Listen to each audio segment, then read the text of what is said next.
The Chinese Communist Party frequently downplays the Indian military's capabilities. However, in a notable display of strength late last year, the Indian Air Force and Navy carried out a high-stakes rescue operation. Indian forces deployed C-17A transport aircraft and special forces over a 2,600-kilometer journey, successfully rescuing a commercial vessel hijacked by pirates. The mission, supported by an Indian Navy destroyer, resulted in the capture of 35 pirates on the spot, a daring feat that caught international attention. Indian media framed the operation as a message to China, asserting control over the Indian Ocean. A report in the Eurasian Times cited a Filipino maritime expert who praised the mission for showcasing India's sophisticated sea-air combat capabilities.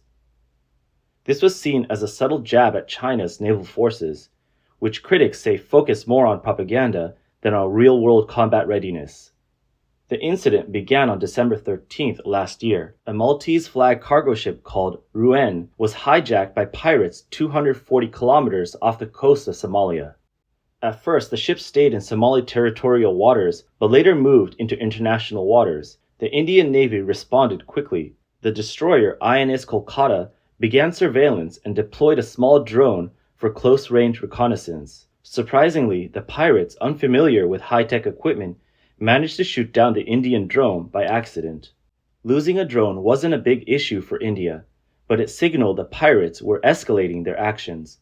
The Indian military then intensified its monitoring. They deployed a P-81 anti-submarine aircraft and a long-endurance high-altitude drone to keep a close watch on the hijacked vessel.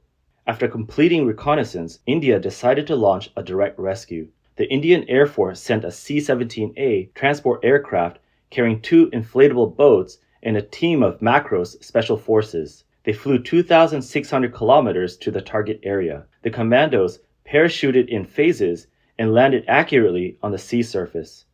They then boarded the inflatable boats and headed straight for the Ruen. The 35 pirates were caught off guard by this sudden assault. They surrendered without any resistance. This operation showed the capabilities of the Indian military. It was a long-distance strike over 2,000 kilometers away, using airborne special forces at sea. They targeted precisely with real-time tracking by anti-submarine aircraft and drones.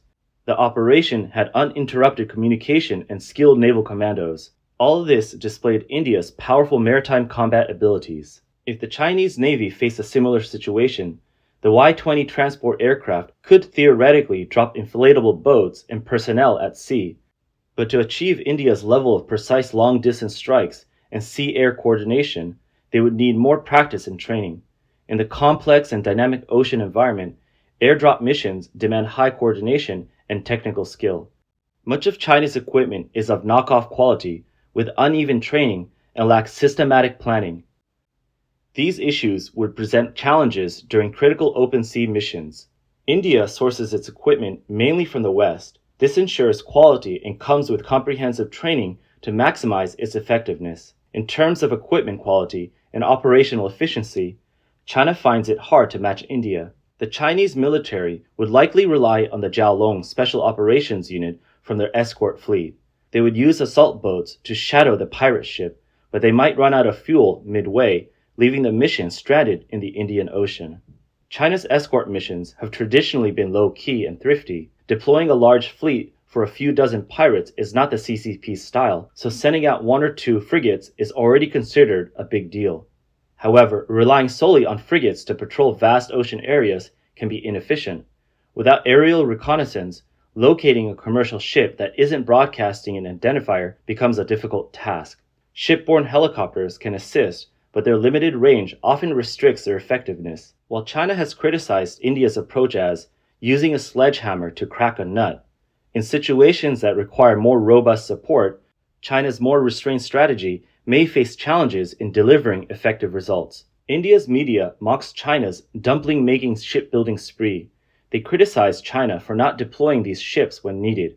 This criticism points out a key issue. No matter how many ships one has, if they are not used in critical moments, they become mere ornaments. The retired vice commander of the Indian Navy's Southern Command said it clearly. India's operation was a signal to China. See how we can deploy such a large-scale military force in the Indian Ocean. This is our backyard. China has big ambitions in the Indian Ocean, but tensions with neighboring countries in the Western Pacific and South China Sea make it hard to send enough ships to assert its presence. Even without these conflicts, China lacks enough suitable warships for deployment. Among its vessels, 30% are outdated, another 30% can only operate in shallow coastal waters, and only 40% can handle blue water operations. So even if China wanted to deploy forces in the Indian Ocean, it could at most send 6 to 8 ships. In contrast, India has half the number of ships compared to China, but has rich experience in tactics and strategy. During the 1971 India-Pakistan War, the Indian Navy used missile boats in a night raid on Karachi port. They destroyed many Pakistani warships and oil tanks. This was the world's first missile boat-led naval battle. 4 days later, they launched Operation Trident, delivering another severe blow. They further weakened Pakistan's naval defense, leaving the Pakistani Navy almost powerless. At the same time, India blockaded East Pakistan's port, now Bangladesh's. This cut off Pakistan's sea supply lines, laying the groundwork for victory in the Eastern Front. Through this blockade, India helped East Pakistan gain independence, creating today's Bangladesh. India also collaborates deeply with top naval forces around the world. For example, the Malabar exercises initially involved India and the US.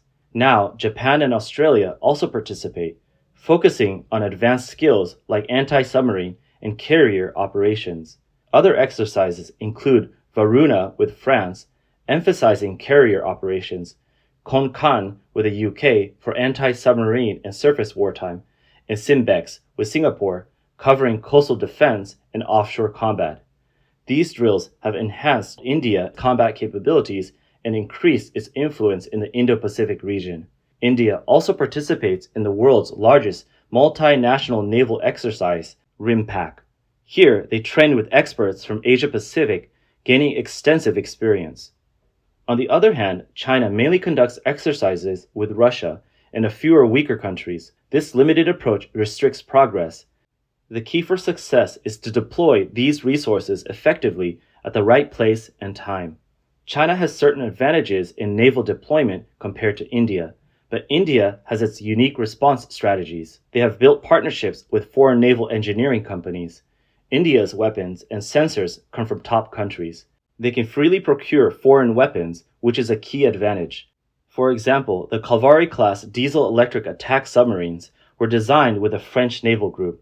India now has 6 in its fleet, with 3 or more under construction. India is also building 7 Nilgiri-class frigates and plans to add 15 anti-submarine warfare vessels. The Indian Navy now has the capability for distant maritime deployment. It currently has 2 warships in the Gulf of Aden and 10 more in the Arabian Sea for long-term anti-piracy operations. In contrast, China's equipment is mostly knockoffs. Their quality lags behind original Western designs, resulting in a higher chance of equipment failures in combat. Despite having many ships, they often become deadweight, significantly reducing combat effectiveness. The Indian Navy can be considered one of the most experienced in carrier operations since World War II, apart from the US, UK, and France. This gives them a significant edge over China. In 1961, India acquired a decommissioned British Royal Navy aircraft carrier, HMS Hercules, later renamed INS Vikrant. During the 1971 India-Pakistan War, this carrier played a key role. Its air wing conducted over 4,000 sorties to control sea and air dominance in the conflict zone.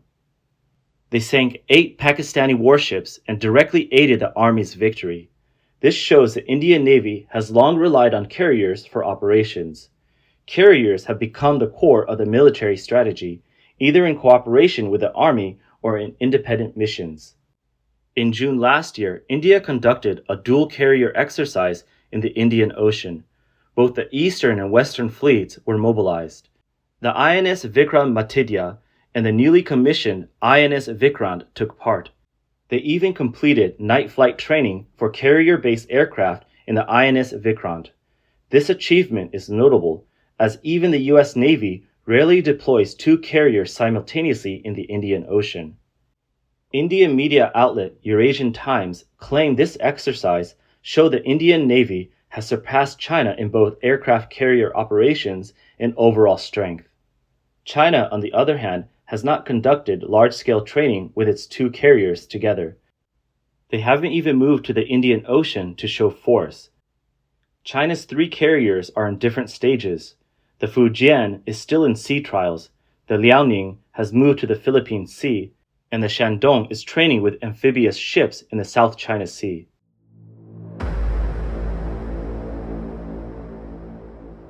India is not stopping here. In November last year, the Indian Navy confirmed plans to build a third aircraft carrier. The Indian government has allocated $5 billion for this project. This new carrier will carry 28 aircraft, including French Rafale jets and possibly US F-18s. While the fleet size may not be large, India believes it will provide the necessary strike, reconnaissance, and support capabilities in the remote areas of the Indian Ocean. The Indian Ocean has four critical choke points: the Strait of Hormuz, Bab el-Mandeb Strait, the Mozambique Channel, and the Strait of Malacca. More than one-third of global maritime trade and 80% of oil and gas transport pass through these points. If the Indian Navy threatens these choke points, it could seriously disrupt China's operations. Aircraft carriers are the most effective equipment for enforcing blockades in these areas. China has ambitions in the Indian Ocean, but its efforts around South Asia are not going smoothly. In fact, China's strategy in this region is facing setbacks. China has tried to establish strategic outposts around India. These include ports in Pakistan on the Arabian Sea, in Bangladesh and Myanmar on the Bay of Bengal, and in Sri Lanka at the southern tip of India. The aim is to create dual-use ports for economic and military purposes and to reduce reliance on the Strait of Malacca. However, all these ports are under the watchful eyes of the Indian Navy. India's strategy is clear. The area within 500 nautical miles of its coastline is its absolute control zone. From 500 to 1,000 nautical miles, it maintains basic control. Beyond that, it has soft control. So all the ports China has invested in are within India's striking range. Any significant Chinese activity would be hard for India to miss.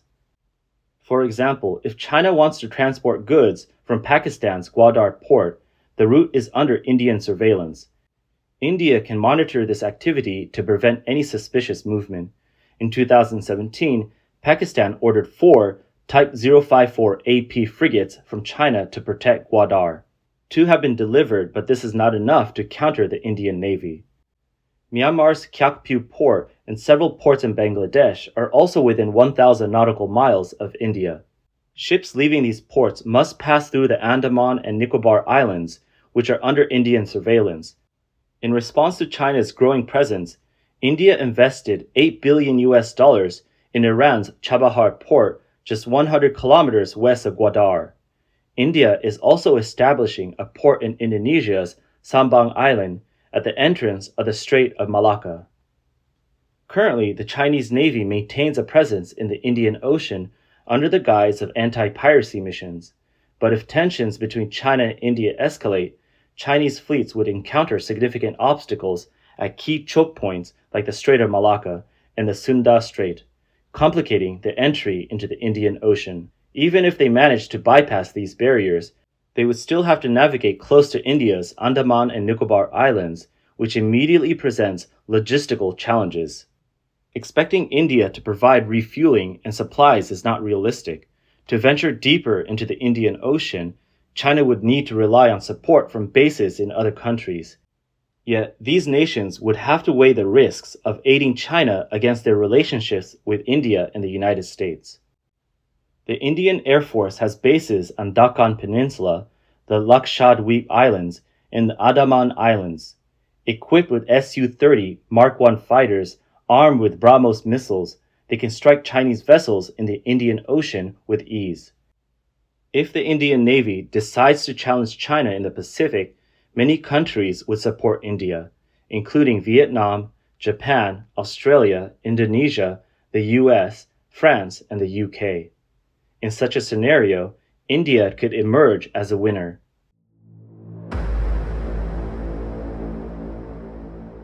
The political climate in India's neighboring countries is also shifting against China. Pakistan's new prime minister, who took office last year, began privatizing state-owned enterprises, signaling a tilt towards the West.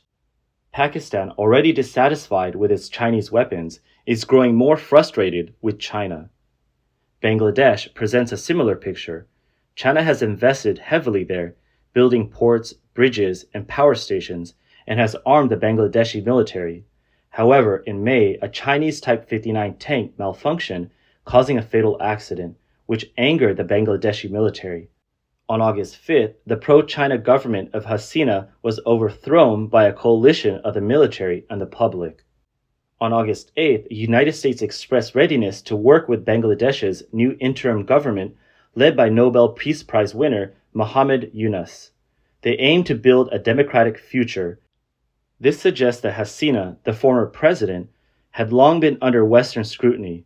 Her pro-China stance conflicted with the West's plans to shift the garment supply chain from China to Bangladesh. Myanmar's geographical position is even more critical. It serves as China's southwestern gateway and borders Yunnan, making it a strategic area. Historically, China has not had a strong control over this region. The Myanmar military government has China's and Russia's support, while the opposing faction is backed by Western powers. The United States has stated its intent to expand support for Myanmar's pro-democracy forces. This move threatens to disrupt China's strategic plans in South Asia.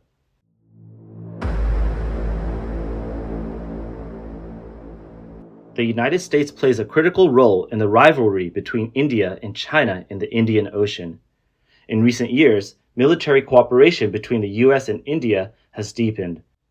The US has sold advanced weapons to India like Apache helicopters and Sea Guardians, anti-submarine patrol aircraft. Also, the Malabar joint exercises involving the US, India, Japan, and Australia have strengthened this cooperation. The 2020 upgrade of these exercises showed the four nations' united stance against China's strategic expansion in the Indian Ocean and Indo-Pacific regions. The Indian Ocean is a geopolitical hub. It is rich in oil and gas resources and serves as a key trade route connecting Europe, Asia, and Africa. Annual trade through the Indian Ocean amounts to about $5 trillion US. Around 70% of the world's maritime oil trade passes through it. Controlling this sea lane gives a strategic advantage in global entry and trade flows. India is aggressively advancing its naval expansion plans. According to its Navy Vision 2030, India aims to have 160 warships by 2030, possibly increasing to 175 by 2035. India is also strengthening its defense capabilities by introducing the Russian S-400 air defense missile system and developing its own air defense system, Project Kusha. These efforts show that India seeks not only to gain an edge in traditional naval power, but also to bolster its air and missile defense systems against potential threats. In the foreseeable future, the rivalry between India and China in the Indian Ocean will intensify. This is not just a clash of naval forces, but a broader geopolitical contest. India currently holds certain advantages in naval strength and combat experience. However, China's rise and the challenging dynamics of the region could significantly impact the outcome. This struggle will shape the geopolitical landscape of Asia and the world.